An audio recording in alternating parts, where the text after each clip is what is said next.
Welcome back. This is John Struggledork, and this is part 2 of lesson 1. So what you're going to start to see is each week we're going to do 2 20-minute Camtasia type videos, and they're going to have pictures in them, and those pictures are going to explain some of the thoughts that I have, because I really do think pictures will say a lot more than I can write. And as proven, I'm not a great writer. I tend to be a better thinker than I am a writer. And it's important for me to really get the message across to everyone that I'm writing to or communicating to or with. You will notice that in the Camtasia, there will be spikes, and the sound will not be as good as it could be. And I'm not going to apologize for that. I'm going to say that's part of the feedback, and that's the static or the feedback that's in every system. And in my case, I have to learn how to improve that. And what it goes to is my equipment is not sophisticated enough for me to record well enough for me to get rid of some of those spikes. And what it will mean is I'll have to go out and buy a new microphone, or I'm going to have to work out how to communicate better in this Camtasia way. That's not going to stop me from publishing or putting things out, because in my view, people have to know that systems and processes you have to work on. I'm developing a new communication system for me to be able to go online, be able to explain my thoughts. And I don't think writing a book is important today as having an ability to communicate in many different ways. And in my view, yes, this should be part of a book. What I'm doing right now is part of a book. So my book will have a written form, it'll have a symbolic or symbols and pictures form, and it will have an audio video form. And in my view, books in the future are going to be all like that. So we'll have audio, video, and text. And, in this case, pictures. And so I just think that that's important for us to understand that with technology, and it really is technology that's changing the way we operate in the business world. And we have to start to understand that we have to change, or I have to change. As a business guy, I have to change. I want to be a global entrepreneur, which means I have to be able to spread a message globally. To do that and to be efficient, the internet is going to become my tool of choice. And I have to teach myself, just like I had to teach myself other styles of business or other forms of business, because I'm fundamentally autodidactic, and I really do like to experience. I'm not the smartest guy on the planet. I tend to be the most experienced guy in the room. And it's my level of experience that really puts me speaking into this microphone and drawing pictures. It's my level of experience that almost gives me the level of understanding. Well, really, not almost. It gives me a level of understanding because I've had the experience. So now, what I'm wanting to do is share that experience with you. So I'm going to ask you in the beginning to please excuse the spikes in the actual recordings, and over the next few weeks, I will work out how to fix it, and then I'll tell everyone else how to fix it.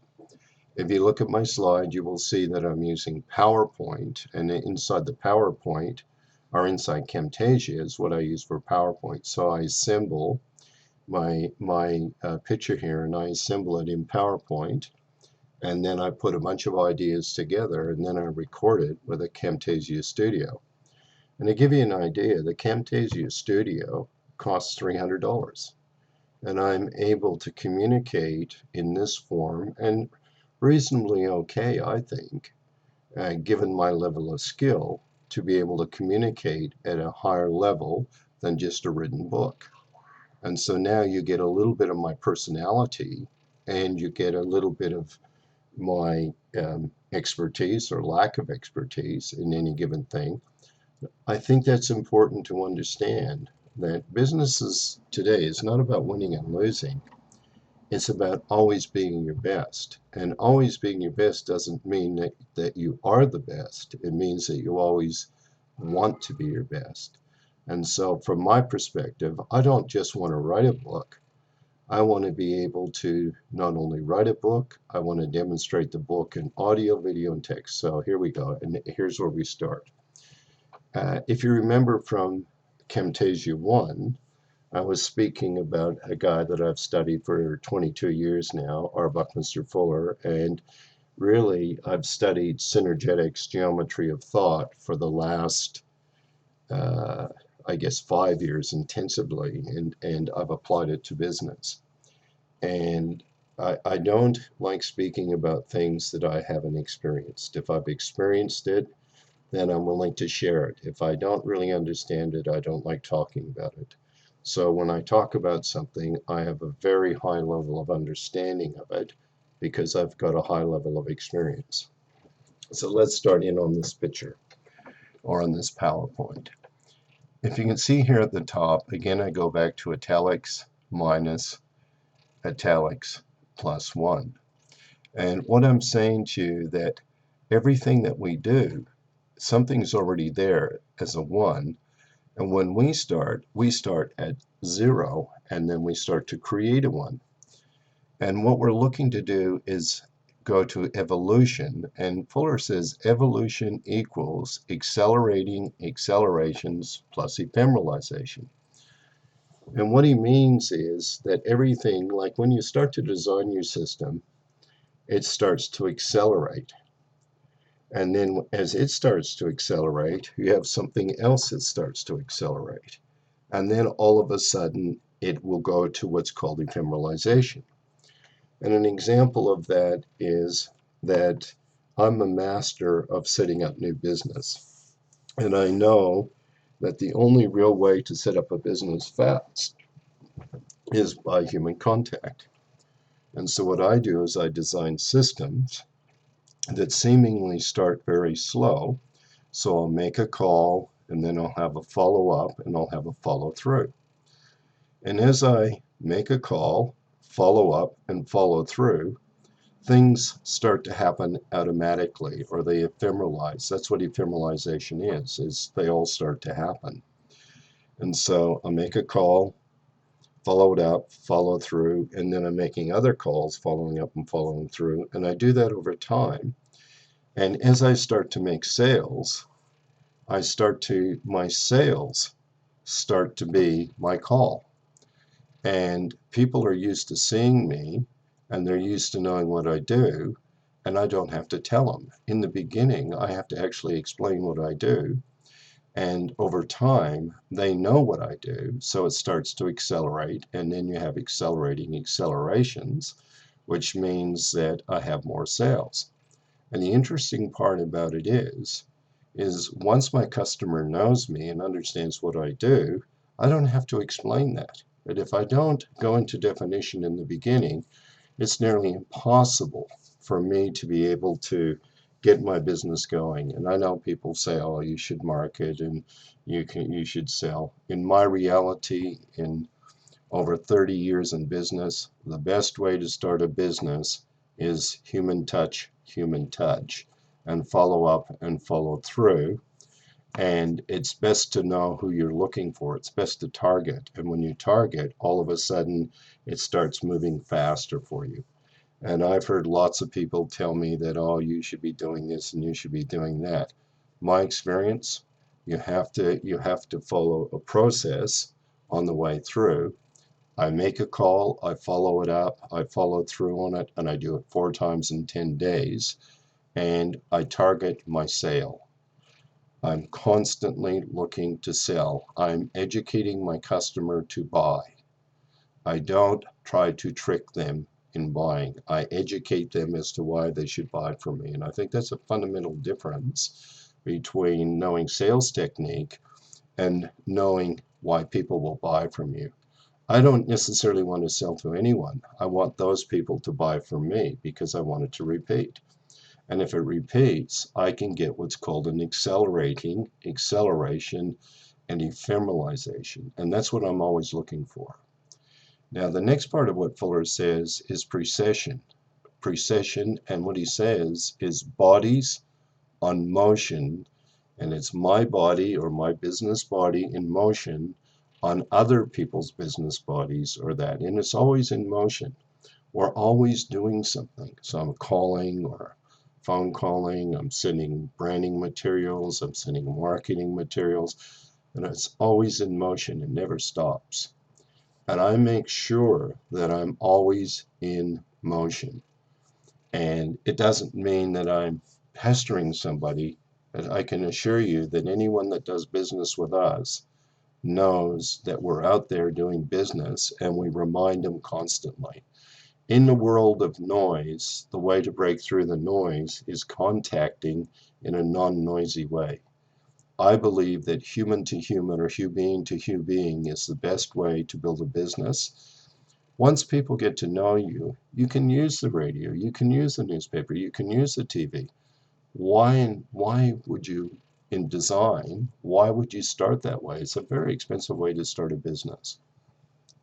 The next thing that Fuller would say to you, everything starts at 1 and divides to multiply. It seems like a strange statement to make, but I have one business, and then I divide the activities of that business. So I only call when I'm making my calling patterns. I only call for 2 hours a day. I won't call for more than that because I've got other things that I have to do. So my day divides down into activities. And I make sure, like my day starts every day without fail, I start my day with exercise. And that's part of my one day. And my day starts at 1 and then starts to divide. So I do my exercise in the morning, and I always do an hour and a half. And then without fail, I take my daughter to school, and I take my granddaughter with me to go to school. So I spend time with them because that to me is a quality of my life, and that's what I do. And then I will go back, and I'm very disciplined, and I know how many hours a day that I will spend building my business and creating money. I don't like the idea of making money. I like the idea of creating money. And I'm sure that over time, people will understand the difference. I'm not going to get there today because we could take 5 hours on the difference between making money and creating money. But for now, let's just get these concepts. The concept is everything starts at 1 and divides to multiply. And when we look at something, you're looking to evolve it. I'm not a revolution guy. I'm a guy that believes in evolution. And I believe if you do what you're supposed to be doing and you're adding value, it will happen anyway. I don't force it. I understand that if I take my time to do it, it will work. And I will demonstrate that over the next couple years on building your business. So if we go down and we look at this revolution idea, an empathic capitalist is not a revolutionary. They're an evolutionist. We believe that you evolve into something that's fantastic. You don't revolve. You don't have revolution. And I use this is a picture of the French Revolution.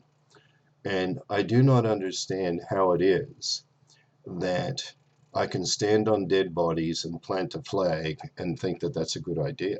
I just don't think that's a good idea.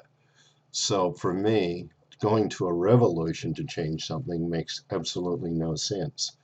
Planting a flag in a dead body, whether it's right or wrong, good or bad, is still planting a flag in a dead body. I see no point in it. I would rather evolve past war and go into empathic civilizations, and the one that I particularly like is empathic capitalism, and I will get more into that. I think the empathic capitalist is a transitional period from a money exchange system to a no money exchange system. And I think that's really important to understand that we've got to create thoughts around value and everything else. But the first thing we have to understand is planting a flag in a dead body is still a dead body and doesn't make any sense to me. The other thing that I will say to you is that I believe that I'm a seed. All I am as this human form is a seed. And no different from a barley seed, I think humans are just seeds that evolve. I think when you look down here, and I know people will look at this and say, what the hell's he talking about?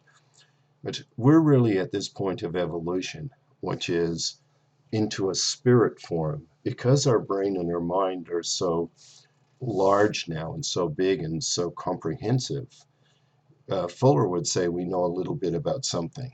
And we do know a little bit about something. If you look at my top picture here, you can see cave dwellers looking at people of today or human beings of today. They're looking forward and we're looking back, and they're looking forward. And I couldn't imagine that any cave dweller would not like my life right now. They would not like what I'm doing. And I can't understand why we wouldn't want everybody to have that.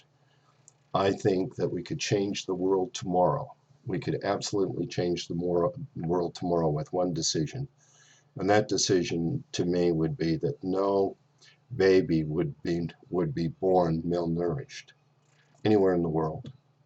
And if we look after babies, we know that a lot of the problems we have start there. Well, why don't we start there? Why don't we make our corrections there and move towards it? So to me, revolution is power and force. And I really think that from a power and force point of view, I don't want to force anyone to buy anything that I have. I don't want to trick people into purchasing something. I would rather make sure that whatever they get is of value to them and they'll want to buy it.